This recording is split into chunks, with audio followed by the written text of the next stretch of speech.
महाराष्ट्रातल्या सुशिक्षित माणसाला जर सगळ्यांना बुद्धी असती तर आता तुम्ही आपली माणसं आहेत, विद्वान आहे, काय महाराष्ट्रात वृद्धाश्रम काढायची गरज होती? वृद्धाश्रम ही काय क्रांती आहे काय?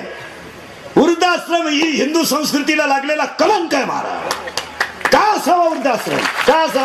ही शाळेने नेऊन ठेवल्यात दिल्ली मुंबईला, ही त्याला अनुदान देतात आणि इकडे मास्तरांची पुरी लग्न आल्या पगार होईना. विना अनुदान वाल्याला नातू आला पण आजा परमनंट नाही झाला.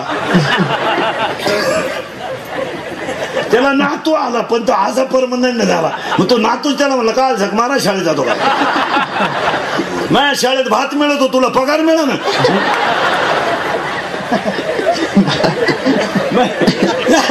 त्याला ज्याला गरज आहे त्याला मदत करणं आपलं काम आहे. एक मुलगा आहे 10वीला आहे, आई रडते, मुलाची 200 रुपये फी भरायची, मदत करणं आपलं काम आहे. पती मरण पावलाय, आई जसा रडते आणि बिचारीचा मुलाची बायपास सर्जरी करायची, 5-10 रुपये मदत करणं आपलं काम आहे. आज एवढा मोठा देवळालीकरांनी सप्ताह केला. सप्ताहाच्या शेवटच्या दिवशी 2 शेतकरी आले आणि ते म्हणले, बाबा तुमचा मंडप आयता आहे, जेवण काल्याचं आहे, आमच्या गरीबाची 2-3 लग्न काल्याच्या कीर्तनात काढून द्या, आपण त्यांना मदत करणं आपलं काम आहे. हो काम आहे. पण ज्यांच्या कुत्र्याला बिस्किट आहेत, कुत्र्याला काहींचे कुत्रे गाडीत हिंडतात, हे वृद्धाश्रम आणि वृद्धाश्रम त्याला ते म्हातारा ते त्याला विचारलं का? हवेत बदल म्हणते अवलाद.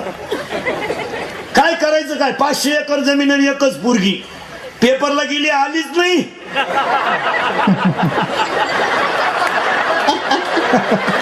भूगोलाच्या पेपरला गेली मग काय इतिहासच घेऊन येते का? बापाला नागरिक शास्त्र दाखवते का? काय उपयोग काय त्याचा? मोराचे काय उपयोग आहे का? 90 किलो वजन, 1.5 एकर बाजरी आणि मांडकाटवानी कंस, दाणेच नाही, काय उपयोग दादा? गावाला प्यायला पाणी नाही म्हणून शिष्टमंडळ गेलं, मंत्र्यांना सांगितलं पाणी द्यावं. त्यांनी विचार करायचा ना, वरूनच पडेल नाही. ते म्हणले पाणी काय मागता? धरण घ्या. दिलं धरण मंजूर. कार्यकर्त्यांनी मंडप बिंडप ठोकला, 6 बोकडे कापले, 3 पोत्याच्या भाकरी, 1.5 गोण्याचे कांदे. कार्यकर्त्यांना नुसता जुलाब. रस्ता काय झाला? संगमनेरी झटका वापरला, गुलाब मसाला, चड्ड्या सोडायच्या आत बसायची, काही नाही तर संडास उघडे ठेवले, पळत जायचे पळत यायचे.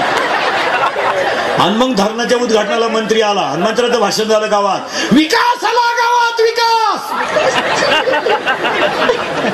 कोणाला विकास आला? गावात विकास. पाणीच पाणी होणार, हरित क्रांती होणार. वाजवा टाळ्या, शिजवा नळ्या, अंड आम्हाला रस्सा तुम्हाला.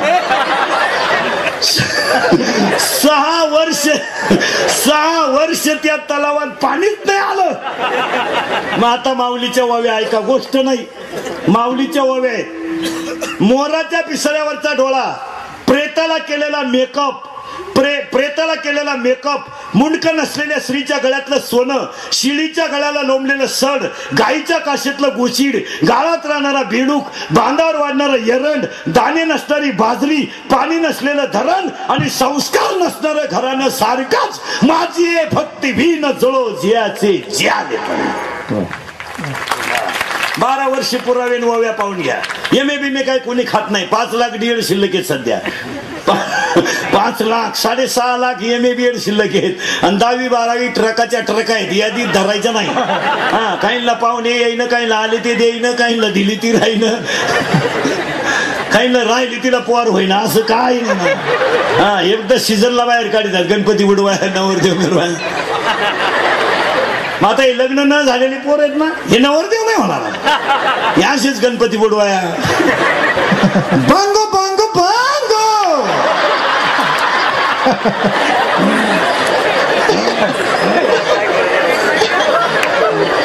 जमलं सीझन आता. कारण हे लहान पोरं सांगा, पोरांनो, जीप काढून एकच प्राणी पळतो, कुत्रा.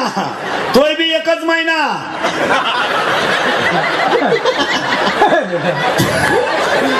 तो यंदा लांबला, मधीच धोंडा घुसला. मग यंदा पोराच्या बापाची कशी जिरली मारत. पोराचा बाप आता पुरीच्या बापाच्या मागं लागलाय. पुरीचा बाप म्हणला दुष्काळ पडला यंदा, नको तो देवाला सोडा म्हणलो. मग पोऱ्याचा बाप म्हणला देणं घेणं नाही, तू तिकून मी इकून. पुरीचा बाप म्हणला तू कोण इकूनच नको, इकूनही नको